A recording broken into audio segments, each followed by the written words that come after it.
CNBC तेज में एक मरतबा फिर खुशामदी। चीफ जस्टिस इफ्तिखार मोहम्मद चौधरी का कहना है कि तौहीन अदालत केस में अपील की सूरत में 9 की बजाय 6 जज दस्तयाब होंगे। 3 जज साहिबान ने केस सुनने से माजरत कर ली है। सिब्बी बार की एक तकरीब से खिताब करते हुए चीफ जस्टिस पाकिस्तान इफ्तिखार मोहम्मद चौधरी ने बताया कि वज़ीर-ए-आज़म के खिलाफ फैसला सुप्रीम कोर्ट के 7 रुकनी बेंच ने दिया। तौहीन अदालत के इस केस में अगर अपील की जाती है तो समाअत 9 रुकनी बेंच को करनी होगी, मगर हमारे पास सिर्फ 6 जज हैं। चीफ जस्टिस ने बताया कि 3 जजों ने बेंच में बैठने से माजरत कर ली है, लेकिन बेंच में शामिल न होने वाले जजों के नाम नहीं लूंगा। जस्टिस इफ्तिखार मोहम्मद चौधरी का कहना था कि अदालत उज़्मा में 2 एडिशनल और 1 एडहॉक जज लिया जाएगा। आइन के आर्टिकल 181 और 182 के तहत एडिशनल और एडहॉक जजेस लिए जाएंगे।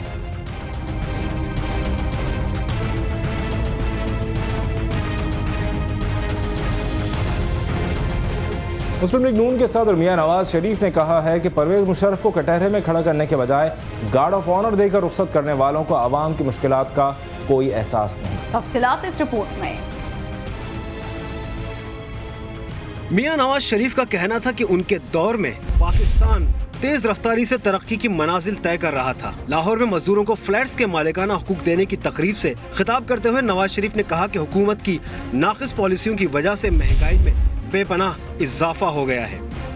20,000 रुपया कमाने वाला शख्स जो है वो घर का किराया देगा, 2 वक्त की रोटी खाएगा, अपने बच्चों को स्कूल भेजेगा, बीमारी में इलाज मुआवजे के लिए पैसे अपनी जेब से अदा करेगा और फिर यहाँ पर तालीम दिलवाएगा अपने बच्चों को।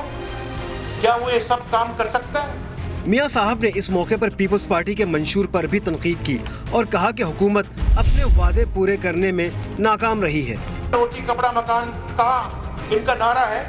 ना आज रोटी इनको मिलती है, ना कपड़ा इनको ये पहन सकते हैं और ना इनके पास मकान है। नवाज शरीफ ने जोर देकर कहा कि अदालत के फैसलों को हर सूरत में मनवाया जाएगा। सुप्रीम कोर्ट की तस्दील अब इनके हाथों से हम बर्दाश्त करें? ये हो सकता है? मुस्लिम लीग के सरबराह का मजीद कहना था कि मुल्क में बसने वाले हर शहरी का हक बराबर है।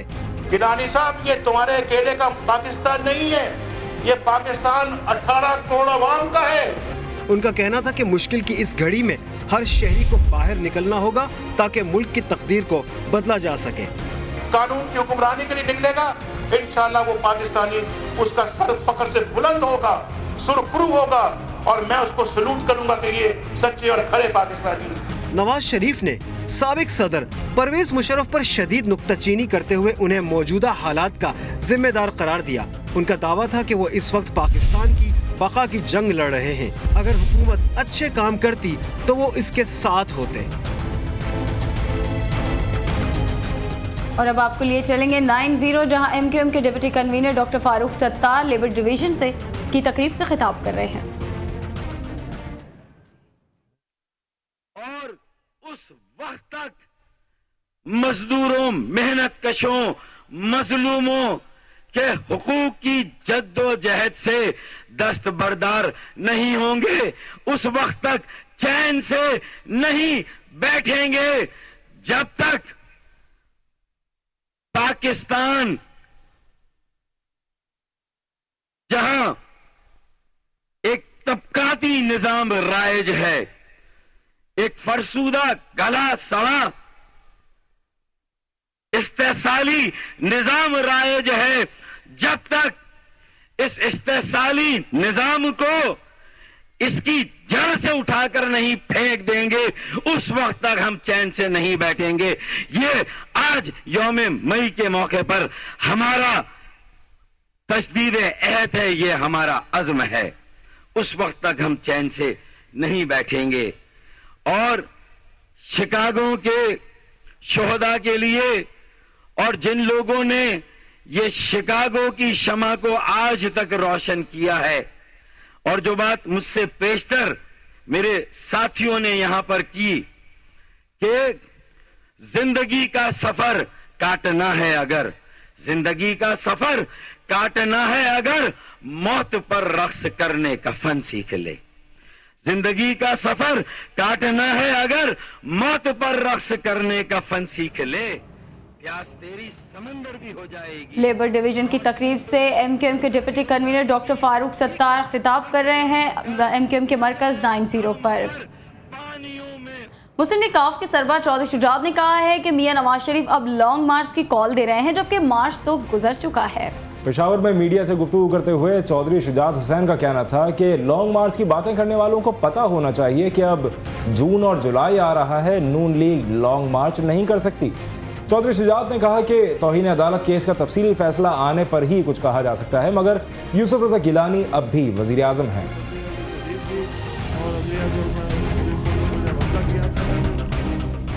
उधर कोयटा के इलाके सरियाब रोड पर बम धमाके में 5 अफराद जाँ बहक और 10 जख्मी हो गए। पुलिस के मुताबिक धमाका सड़क किनारे नस्ब बम के जरिए किया गया, जिसकी वजह से 4 रिक्शों और सिक्योरिटी इदारे की गाड़ी में आग लग गई, जबकि करीबी इमारतों के शीशे टूट गए। पुलिस के मुताबिक धमाके का निशाना बज़ाहिर सिक्योरिटी अहलकारों की गाड़ी थी जो करीब से गुजर रही थी।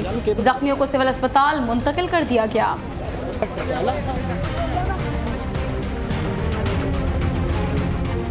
उधर टोक्यो में दुनिया की दूसरी बुलंद तरीन इमारत को दहशतगर्दी से महफूज रखने के लिए मशकें की गई। इन मशकों में जापानी पुलिस, फायर फाइटर्स और फौजी अहलकारों के अलावा बम डिस्पोजल यूनिट और तरबियत याफ्ता कुत्तों ने हिस्सा लिया। दारुल हुकूमत टोक्यो में जापान की बुलंद तरीन इमारत की स्काई ट्री की मजमूई बुलंदी 634 मीटर है। दुबई के बुर्ज खलीफा के बाद दुनिया की दूसरी बुलंद तरीन इमारत को रवा माह आवाम के लिए खोल दिया जाएगा। इंसदादी दहशतगर्दी की एक मश्क ज़मीन से 350 मीटर की बुलंदी पर वाक़े ऑब्जर्वेशन प्लेटफॉर्म पर की गई। इस दौरान मसनूई हंगामी हालत नाफिज करके 40 मिनट के अंदर 100 के करीब ज़ायरीन का इनखला अमल में लाया गया। इसके अलावा ज़मीनी मंजिल पर इमारत के मरकज़ी दाखिली रास्ते के बाहर पुलिस ने बम की मुमकिन धमकी से निमटने के लिए भी एक मशक की।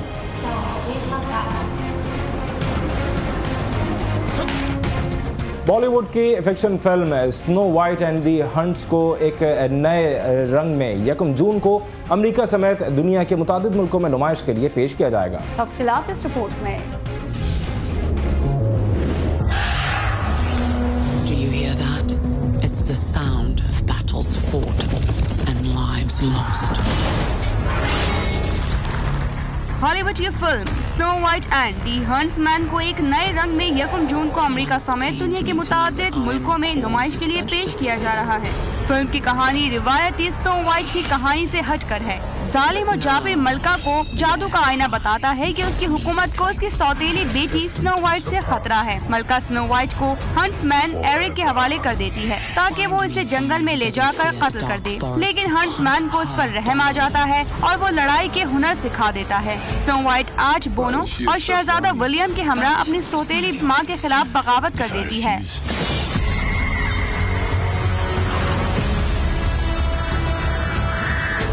Lips red as blood, hair black as night. Bring me your heart, my dear, dear Snow White. Australia में कोआला को मुल्क के कुछ हिस्सों में मालूम होती हुई नस्लों की फहरिस्त में शामिल कर लिया गया है। मजीद जानते हैं इस रिपोर्ट में।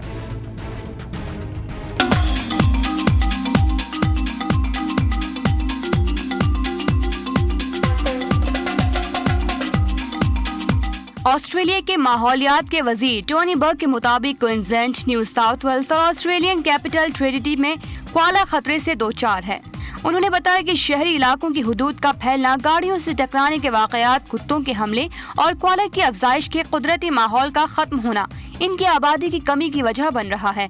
माहौलियात के तहफ़्फ़ुज़ के लिए काम करने वाले माहिरीन का कहना है कि हुकूमत को ये ऐलान पूरे मुल्क के लिए करना चाहिए था। आम ख्याल के बरक्स ऑस्ट्रेलिया का मकामी जानवर कोआला रीछ की नस्ल नहीं है। ये सिर्फ सफेदे के पत्ते खाता है और दिन में 20 घंटे सोकर गुजारता है। ऑस्ट्रेलिया में कोआला की दुरुस्त तादाद के बारे में कुछ नहीं कहा जा सकता, लेकिन मुख्तलिफ अंदाजों के मुताबिक इनकी आबादी चंद हजार से लेकर 43,000 तक हो सकती है। न्यू साउथ वेल्स और क्वींसलैंड में कोआला की तादाद 1990 के बाद से 40% कम हुई है। इसके बरक्स विक्टोरिया और जनूबी ऑस्ट्रेलिया की रियासतों में कोआला की नस्ल फल फूल रही है।